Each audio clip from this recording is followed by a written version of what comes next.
Witam wszystkich zainteresowanych kierownicą Fanateka, nową kierownicą McLaren GT3 Wheel. Przyszła właśnie dzisiaj, zamówiona była w preorderze na Black Friday, czyli w listopadzie. Przesyłka się trochę opóźniła, ale w związku z tym Fanatek zrobił miły gest i podarował wszystkim tym, którzy złożyli zamówienie, Quick Release. Sam w sobie dość fajny kawałek metalu, porządnie wykonane, widać. Nie jest to jakaś tandeta, także całkiem fajnie.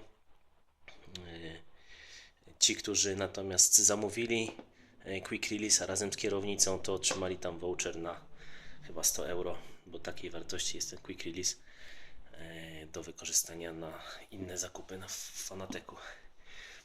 Samego jako takiego unboxingu nie będę robił, ponieważ SimRacinger to zrobiła w taki sposób, że ciężko by było ją przebić.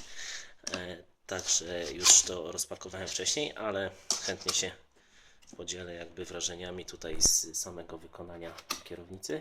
Oczywiście przy rozpakowywaniu Fanatek też ma tutaj takie smaczki, które mi się podobają. Tu jest na przykład napis "There is no finish line", co oznacza, że właściwie to nie ma linii mety. Linia mety nie istnieje. Sama kierownica jest wykonana z materiału imitującego karbon, ponieważ wykonanie karbonowe byłoby pewnie bardzo drogie, więc jest to wykonanie z materiału, który imituje karbon. Nie jest to jednak taka zwykła naklejka karbonowa, ale jest to taka faktura 3D, która całkiem nieźle wygląda i się nieźle prezentuje. Kierownica nie jest ciężka, raczej lżejsza. 1070 chyba gram waży, czyli tam około kilograma. Te rączki gumowe, plastikowe, one są plastikowe, ale takie dosyć miękkie w dotyku, nie jest to jakiś ordynarny plastik. Tutaj to wykończenie jest takie troszkę, nie wiem czy będzie je widać, jest nagrywane telefonem, ale tu jest gdzieś takie jakieś przetłoczenie lekkie, widać, że to jest plastik, ale ten plastik dość przyjemny jest w dotyku. Nie jest to też taka guma, która klei się do rąk, więc generalnie raczej pozytywnie. Przyciski N oraz P z jednej i z drugiej strony działają tak dosyć twardo, dosyć sztywno. Pozostałe przyciski działają raczej lekko, tak bardziej miękko, nie słychać takiego wyraźnego kliku. Jest oczywiście funky switch, którym można kręcić, oraz działa jako D-pad i można go wciskać. Nie wiem czy to widać. Okay. Mamy przełączniki pokrętła.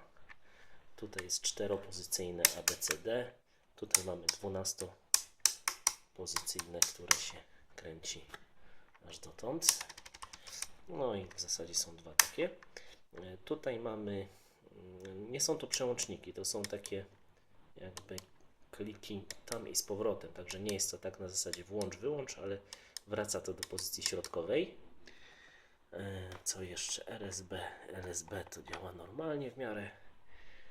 Z tyłu, no to widać, tutaj mamy analogowy jakby sprzęgło, to dual clutch, które jest z jednej i z drugiej strony jest odseparowany od siebie.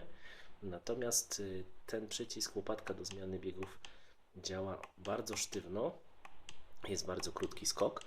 Nie wiem czy to się będzie dało gdzieś regulować, ale w każdym razie jest fajny bajer, bo działa na zasadzie dźwigni, więc można robić plus minus.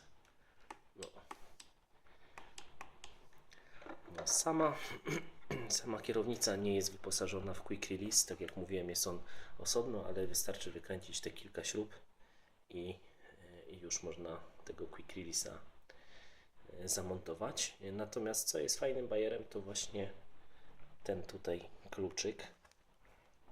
Jest schowek na kluczyk, można to wyciągnąć.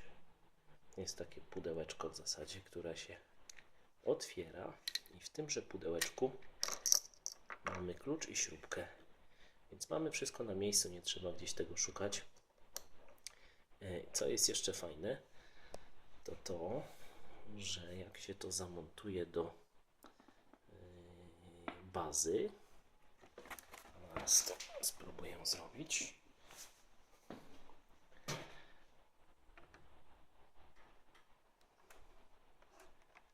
Się to zamontuje do bazy.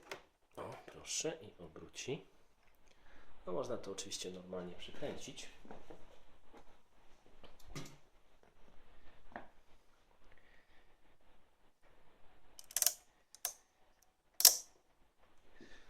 No i się okazuje, że ten kluczyk trochę jest taki może niewygodny przy tym.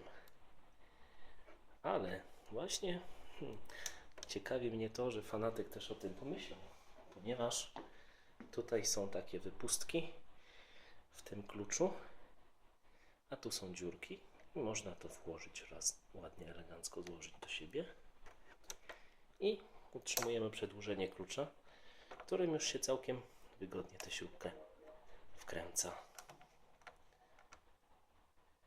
Voilà. No i tak to wygląda zamontowane na bazie. Baza jest CSL Lite, więc będzie ona wymagała upgrade'u firmware'u prawdopodobnie. Teraz ją spróbujemy włączyć. OK, tutaj na wyświetlaczu widać logo Fanateca.